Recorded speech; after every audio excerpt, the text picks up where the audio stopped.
Isang magandang gabi, Boss Pau. Ako si Rodel.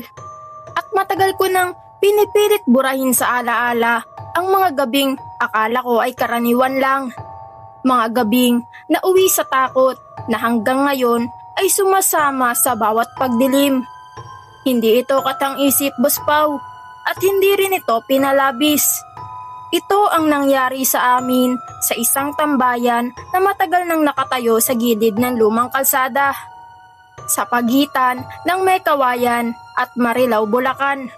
Malapit sa bakanteng lote na dating tinambakan ng lupa mula sa ginibang pabrika. Ang tambayan ay isang payak na espasyo lang sa mata ng iba. Isang lumang waiting shed na wala ng bubong sa isang bahagi. Ilang silyang kahoy na pinagtagpi-tagpi. At mesa na may marka ng sigarilyo at patak ng kape. Sa araw ay mukha lang itong pahingahan ng mga naglalakad pa uwi. At sa gabi naman ay nagiging kanlungan ng mga taong ayaw pang umuwi. Mga pagod sa trabaho, mga nagtatago sa katahimikan. Doon kami madalas magpalipas ng oras. Dahil tahimik, malayo sa ilaw ng barangay, at may hangin na dumadaan mula sa palayan sa likuran. Sa una ay wala namang kakaiba, Boss Pau. Ang gabi ay pare-pareho, ang hangin ay pare-pareho rin, at ang dilim ay parang pamilyar na kaibigan. Ngunit habang tumatagal, may mga bagay na unti-unting lumilitaw. Hindi biglaan, kundi paunti-unti. Parang sinasadyang sanayin ang mata at isip bago ilantad ang buong anyo.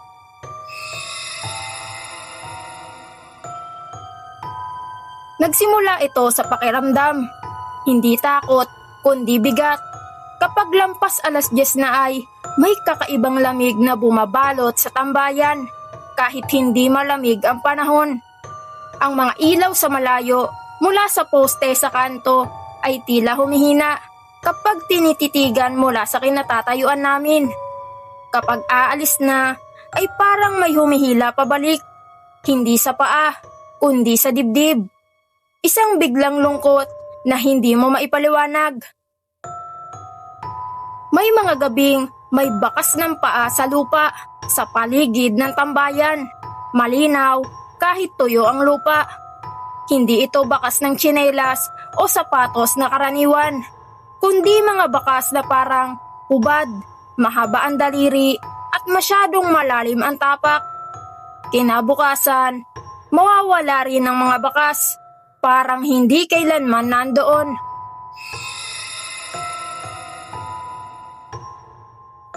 Habang lumilipas ang mga linggo, Boss Pau, napapansin ko ang oras. May mga sandaling pakiramdam ko ay ilang minuto lang ang lumipas. Pero kapag tumingin sa relo, mahigit 1 oras na pala. Ang paligid ay parang hindi gumagalaw. Ang mga kuliglig ay biglang tumatahimik. Ang hangin ay humihinto. At ang dilim ay parang kumakapal. Bumababa mula sa itaas na tila usok. Isang gabi, Boss Pau, napansin ko ang anino sa dulo ng kalsada. Hindi ito gumagalaw, pero malinaw ang hugis. Parang taong nakatayo sa ilalim ng punong akasya, nakaharap sa amin. Walang detalye ang muka, pero ramdam ang titig. Hindi ko inalis ang tingin, Boss Pau. At doon ko napansin na habang nakatitig ako doon, unti-unting humahaba ang anino. Parang gumagapang sa lupa, papunta sa tambayan. Nang pumikit ako at muling dumilat, wala na ito. Ngunit ang lamig ay mas tumindi.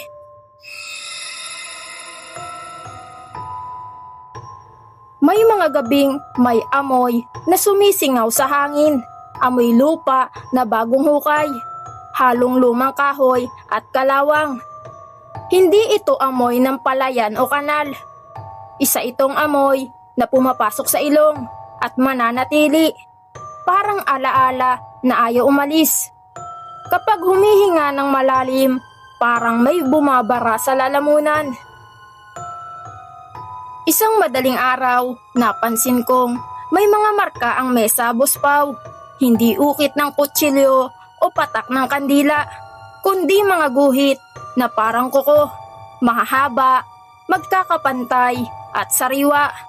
Walang paliwanag kung paano nagkaroon ng ganoong marka sa loob ng isang gabi.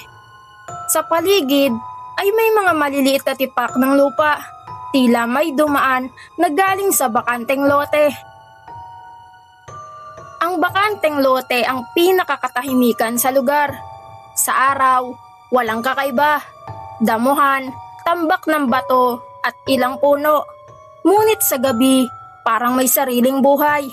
May mga sandaling may gumagalaw sa loob kahit walang hangin. Ang mga puno ay tila yumuyuko at may mga aninong hindi tugma sa hugis ng mga sanga. Kapag tumatagal ang tingin, parang may lumilitaw na hugis ng mga taong magkakapatong, nakabaon sa lupa.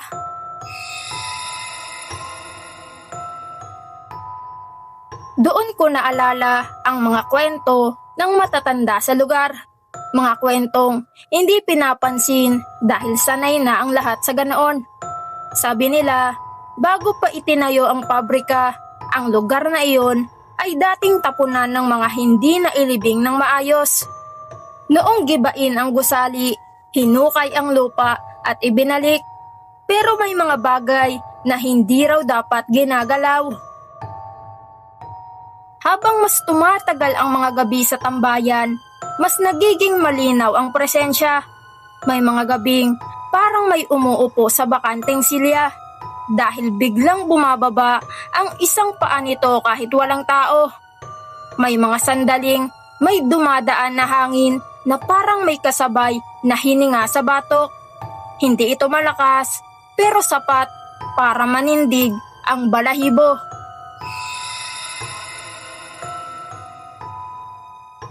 Isang gabi, Boss Pau, napansin ko ang pagbabago sa paligid. Ang kalsada ay tila humaba. Ang mga ilaw ay parang mas malayo at ang tambayan ay parang mas maliit. Ang bakanteng lote ay parang mas malapit, halos dikit na. Sa lupa ay may mga bagong hukay na mababaw, parang sinimulan pero hindi tinuloy. Sa gilid ng isa ay may piraso ng lumang tela, kulay abo at bahagyang nabubulok. Nang gabing iyon din, Boss Pau, naramdaman ko ang pinakamabigat na pakiramdam. Parang may nakapatong sa balikat at bawat galaw ay may kasamang pagod. Ang oras ay halos hindi gumagalaw. Ang paligid ay parang umiikot. Pero ang tambayan ay nananatiling nasa gitna, parang sentro ng lahat. Sa bakanteng lote ay may mga anyong unti-unting lumilitaw, mga hugis ng taong nakaupo, nakatayo at nakaluhod. Hindi malinaw ang muka, pero malinaw ang intensyon, parang naghihintay.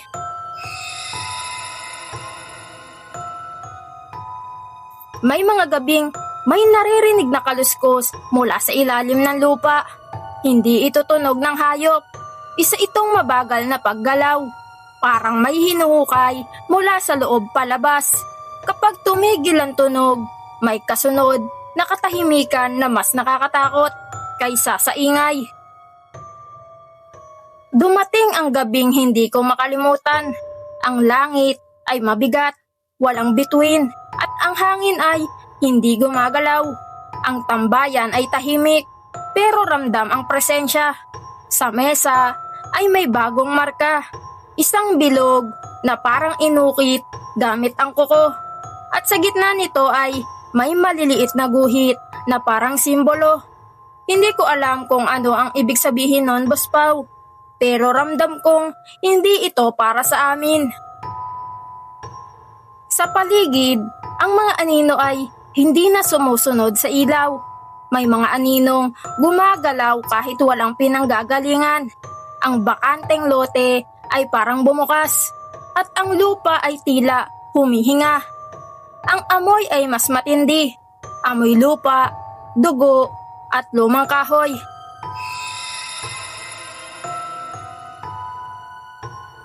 Nang gabing iyon, Buspaw, parang may humila sa isip ko pabalik sa mga gabing una naming pinuntahan ng tambayan. Parang inuulit ang lahat pero mas malinaw at mas mabigat.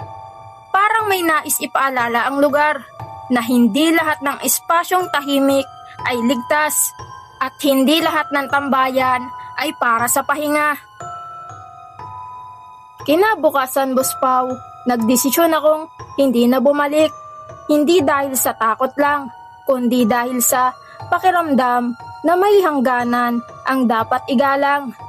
Ilang araw ang lumipas at nabalitaan kong may nangyaring aksidente malapit sa bakanteng lote. Isang hukay na biglang bumigay. Walang nasaktan, pero may nakita raw silang mga lumang buto sa ilalim ng lupa.